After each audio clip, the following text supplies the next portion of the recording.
Hi, I'm Joachim. I'm sitting here with an evening fika, a cup of tea before going to bed.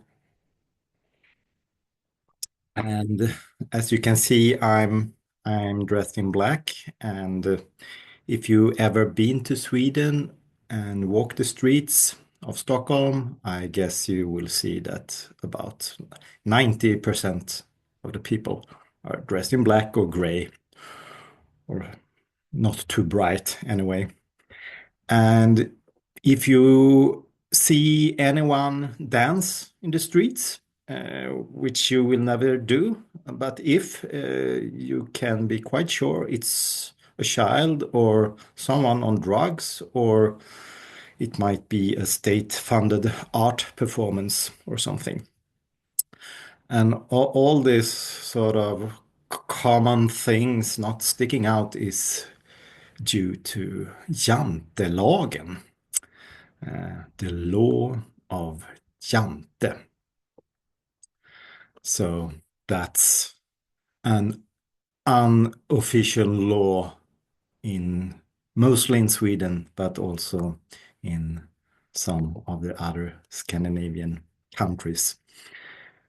And it's like this rule book that you better stick to it if you don't want to create some confusion and some stir up some how to say unpleasant feelings among people.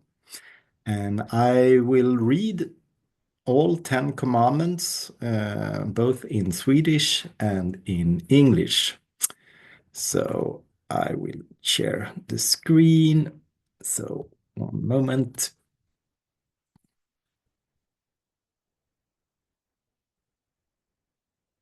So, du ska inte tro att du är något. You're not to think you are anything special. Du ska inte tro att du är lika god som vi. You're not to think you are as good as we are. Du ska inte tro att du är klokare än vi. You're not to think you are smarter than we are. Du ska inte inbilla dig att du är bättre än vi.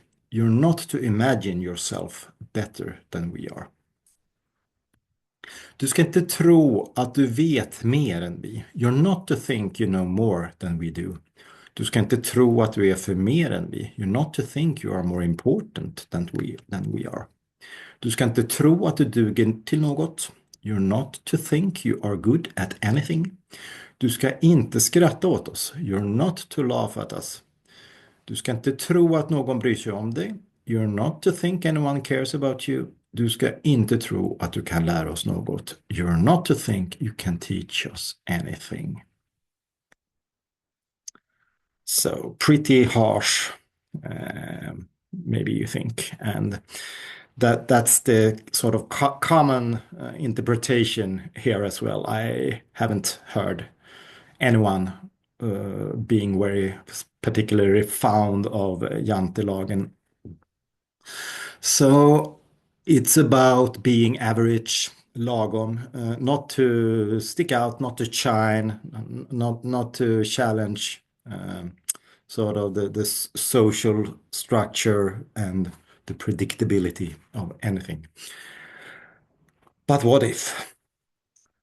What if it's not so oppressive? In nonviolent communication, we are supported to look behind every strategy, every every action, whatever people do, whatever people say, and in this case, what anyone might have written down.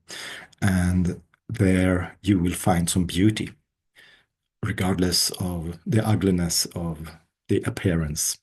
And what's the beauty we can find behind anything? And that's our needs, our common human needs. And they are expressed in many, many different ways all around the globe. And in this particular case, they are expressed like this in Jantelagen. And what might the needs behind Jantelagen be?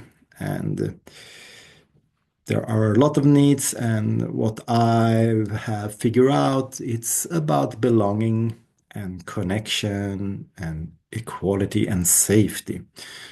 So it's actually quite some needs that are very important for us to be a group, and to make sure that everyone counts and no one is excluded. It's like this gentle, passive aggressive hug from our anxious friend who sort of says, should you really post that selfie on social media? What will other people think if they see you like that? So it's it's it's about not leaving people behind, and so maybe we will invent Jantelagen 2.0, so we can shine, we can be expressive, we can enjoy life, but do it a bit humbled, to not think that we are better than other people, but actually we can do it together with other people. And sometimes we do things, but we don't put anyone at risk when doing anything. So if you want to learn more about seeing the beauty behind actions and strategies and words, you can come to the IIT in Sweden in August, and you can read more about that in the description. So I say skål, and hope to see you again. Okay, bye bye.